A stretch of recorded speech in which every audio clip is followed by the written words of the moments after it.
Hello friends, வணக்கம். Welcome to Anitha's healthy kitchen. இன்றைக்கி நம்ம பார்க்க போகிறது புரோட்டீன் சத்து அதிகம் நிறைந்த ஹெல்த்தியான ஒரு பிரேக்ஃபாஸ்ட் ரெசிபி, பச்சை பயிறு தோசை.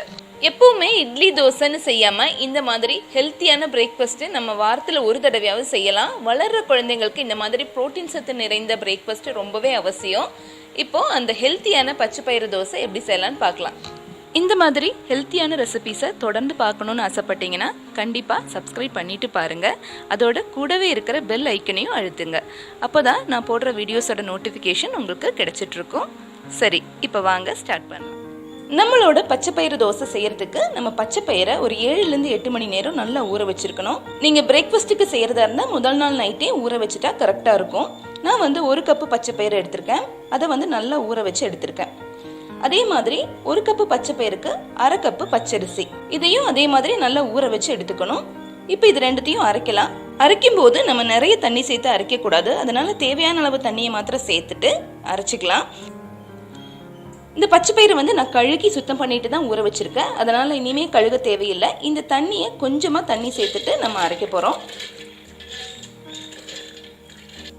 இது கூடவே நம்ம ஊற வச்ச பச்சரிசியும் சேர்த்துக்கலாம். பச்சரிசி அதே மாதிரி கழுகுனதுக்கு அப்புறமா ஊற வைங்க. இது கூட ஒரு துண்டு இஞ்சியை இந்த மாதிரி கட் பண்ணிட்டு சேர்த்துக்கலாம். கூடவே காரத்துக்கு ஏற்ற மாதிரி பச்சை மிளகா, நான் 3 பச்சை மிளகாவை சேர்க்கிறேன். இதை இப்போ நல்லா அரைச்சிடலாம்.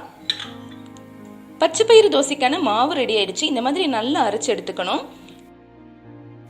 இதுல நம்ம இப்ப தேவையான அளவு உப்பையும் சேர்த்துக்கலாம். உப்பு சேர்த்து நல்லா கலந்துடலாம்.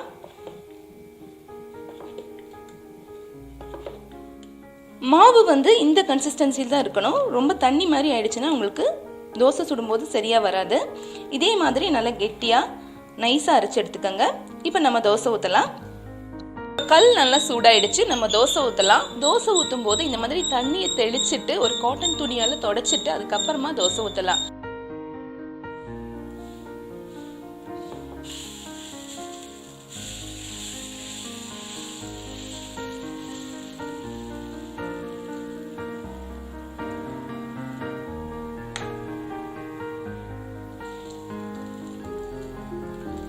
தோசை ஓரளவுக்கு குக்காய் வரும்போது நம்ம எண்ணெயை ஊற்றலாம்.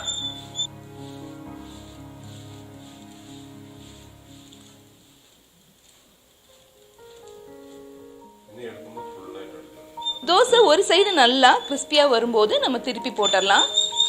இப்ப பாருங்க எவ்வளவு நல்லா கிறிஸ்பியா வந்திருக்குன்னு. இப்போ நம்ம தோசை சுட்டாச்சு. ரொம்ப ரொம்ப மொறுமொறுப்பான சூப்பரான பச்சை பயிறு தோசை ரெடி ஆயிடுச்சு. இதோட இஞ்சி சட்னி, ஆனியன் சட்னி எல்லாமே நல்லா இருக்கும். நான் இன்னைக்கு ஆனியன் சட்னி தான் இதோட காம்பினேஷனா செய்ய போறேன்.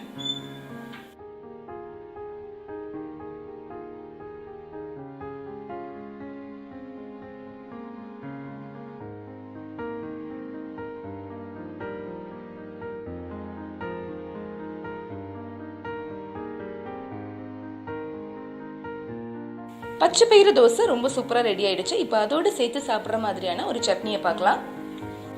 சட்னி செய்யறதுக்காக ஒரு கடாய் வச்சுக்கலாம். கடாய் சூடானதும் அதுல கொஞ்சம் எண்ணெயை விட்டுக்கலாம். எண்ணெய் லைட்டா சூடானதும் இதுல ஒரு 6-7 சிவப்பு மிளகாயை சேர்த்துக்கலாம்.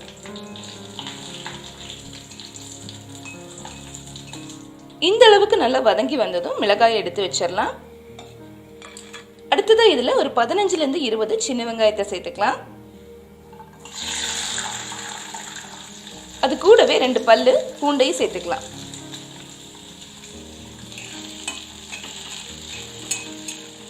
சின்ன வெங்காயம் இந்த அளவுக்கு நல்லா வதங்கி வந்ததுக்கு அப்புறமா ஒரு சின்ன பீஸ் புளி இதோட சேர்த்துக்கலாம்.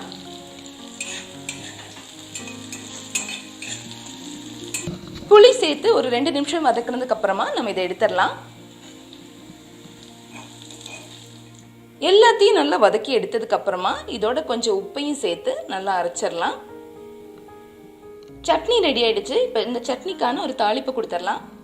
தாளிக்கிறதுக்காக கடாயில கொஞ்சம் எண்ணெய் விட்டுக்கலாம். எண்ணெய் சூடானதும் அதுல கொஞ்சம் கடுகு சேர்த்துக்கலாம். கடுகு வெடிச்சது கொஞ்சம் கருவேப்பிலை அதுல சேர்த்துக்கலாம். இதோட கொஞ்சம் பெருங்காயத்தூள் சேர்த்துக்கலாம்.